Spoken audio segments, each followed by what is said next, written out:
A boy from New England who we will never forget, fighting the condition that rapidly ages the body so much faster than the rest of us.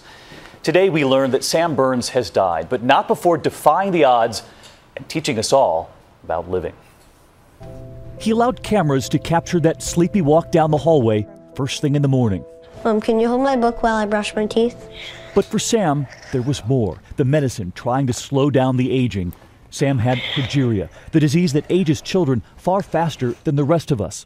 Fewer than 250 children in the world with it. Math final next Wednesday. A hug at the school bus. Love you, Mama. About to start her day, too. A doctor who now spends her every waking moment searching for a cure. And you say about your mom, she doesn't have a normal job. Yeah. I kind of just want my mom to be done with progeria for her sake, because my mom will keep working forever until progeria is cured. At school, he was always just Sam. No one looked at his hands or his legs. They looked to Sam for help. I got it. I'm just really confused. This is my, tell me your equation. You're in math class. Yeah. And I love it, how you had to turn around and help the guy behind you. So just keep subtracting 3 just to make it easier on yourself. I'm sure there was some simple math going on there, but I just think I was trying to help out. Through the years, as Sam engineered his own inventions, his mother was engineering something else, putting together a group of scientists, researchers, and they made a bold discovery. Your team discovered the gene? Yeah. Just another day at work for Mom. It was great. And along with that gene, an abnormal protein in children like Sam. We all have that protein. We do. We all have that protein, but they're teaming with it, and it accelerates everything. Hoping to slow it down, her team developing the first drug, the first trials, with children as far away as India. And the results showing promise, slowing the progression. Doctors once told them children like Sam live to about 13. We were with him just days before his most recent birthday. Sam lived to 17. Tonight, we've learned there will be a moment of silence before the New England Patriots play in honor of Sam. And we'll never forget Sam and his parents and their lesson for all of us. You believe so many of us take time for granted. Every time I see Sam, it's sort of a moment. He gets off the bus. It's a moment, and I treasure it. There's a lot going on around us that you can easily miss. I really think that, I lucked out on the parent lottery. We lucked out on the son lottery, too. Yeah.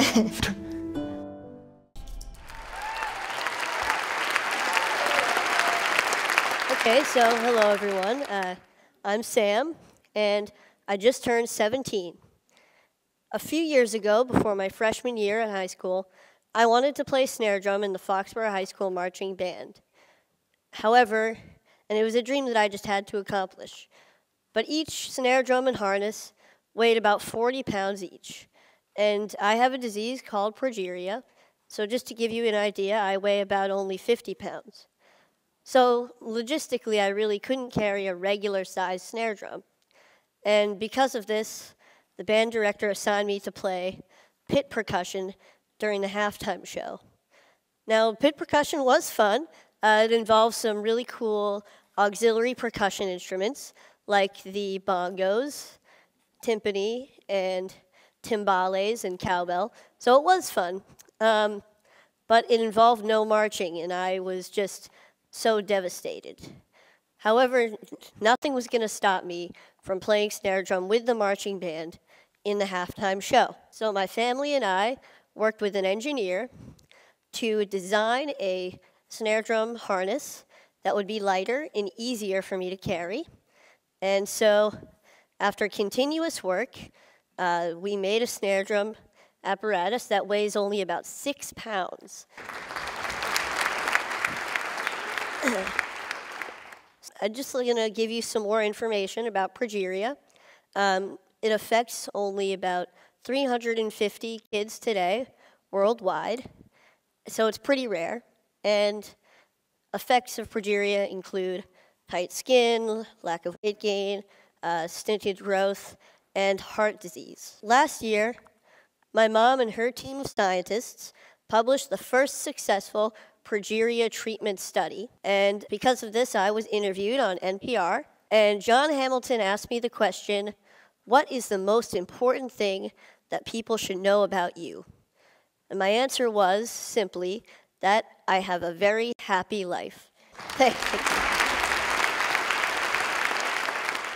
So even though there are many obstacles in my life, with a lot of them being created by progeria, I don't want people to feel bad for me.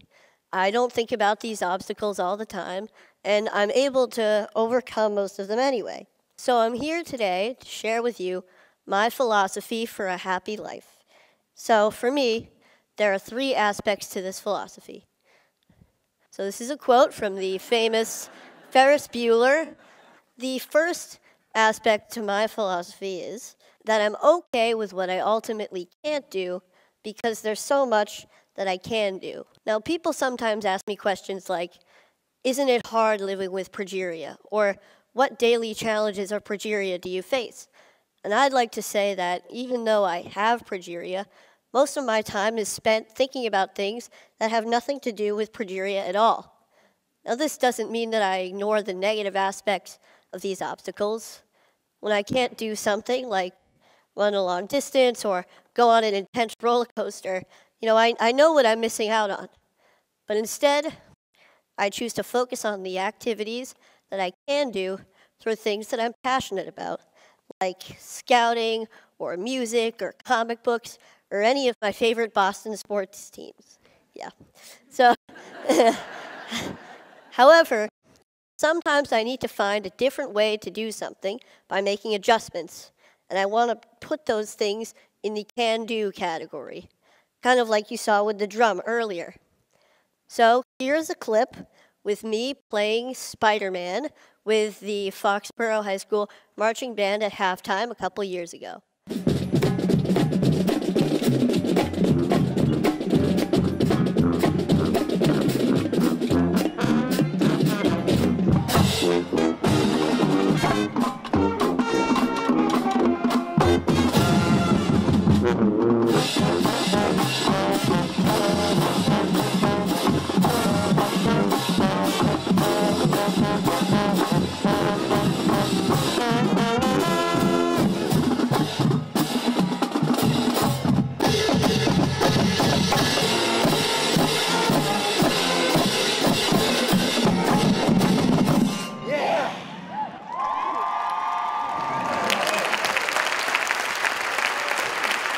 Thank you.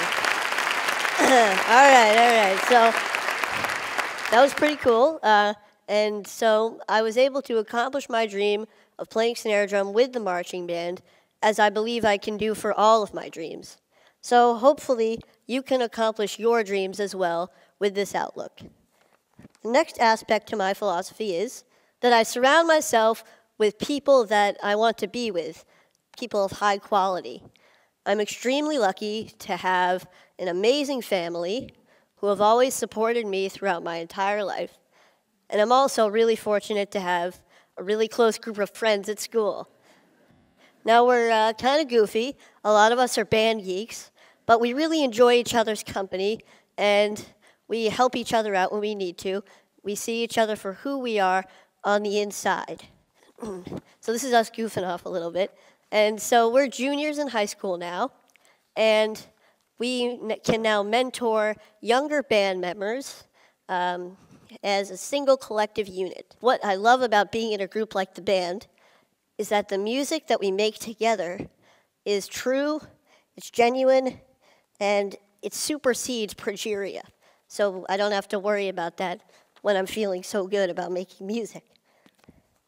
But even having made a documentary and going on TV a couple times, I feel like I'm at my highest point when I'm with the people that surround me every day.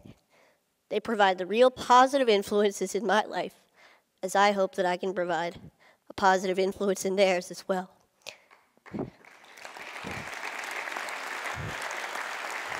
Thank you. So the bottom line here is that I hope that you appreciate and love your family, love your friends, for you guys, love your bros, and acknowledge your mentors and your community, because they are very real aspects of everyday life that can make a truly significant positive impact. So, the third aspect to the philosophy is keep moving forward. Here's a quote by a man you may know named Walt Disney, and it's one of my favorite quotes. I always try to have something to look forward to, something to strive for to make my life richer. It doesn't have to be big. It could be anything from looking forward to the next comic book to come out, or going on a large family vacation, or hanging out with my friends, to going to the next high school football game. However, all of these things keep me focused and know that there's a bright future ahead and may get me through some difficult times that I may be having. Now, this mentality includes staying in a forward-thinking state of mind. I try hard not to waste energy feeling badly for myself, because when I do, I get stuck in a paradox where there's no room for any happiness or any other emotion.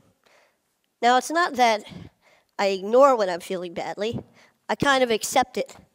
I let it in so that I can acknowledge it and do what I need to do to move past it. When I was younger, I wanted to be an engineer. I wanted to be an inventor who would catapult the world into a better future. Maybe this came from my love of Legos and the freedom of expression that I felt when I was building with them. And these was also derived from my family and my mentors, who always make me feel whole and good about myself. Now today, my ambitions have changed a little bit. I'd like to go into the field of biology, maybe cell biology or genetics or biochemistry or really anything. And this is a friend of mine who I look up to, Francis Collins, the director of the NIH, and this is us at TED Med last year, chatting away. I feel that no matter what I choose to become, I believe that I can change the world. And as I'm striving to change the world, I will be happy. About 4 years ago, HBO began to film a documentary about my family and me called Life According to Sam. Now, it was a pretty great experience, but it was also 4 years ago. And like anyone, my views on many things have changed and hopefully matured, like my potential career choice. However, some things have stayed the same throughout that time, like my mentality and philosophy towards life. So I would like to show you a clip of my younger self from the film that I feel embodies that philosophy. I know more about it genetically. So it's less of an embodiment now. It used to be like this thing that prevents me from doing all this stuff that causes other kids to die, that causes everybody to be stressed, and now it's, a protein that is abnormal that weakens the structure of cells. And it takes a burden off of me because now I don't have to think about progeria as an entity. Okay, pretty good, huh? Yep. Thank you. So, as you can see, I've been thinking this way for many years, but I'd never really had to apply all of these aspects of my philosophy to the test at one time until last January. I was pretty sick.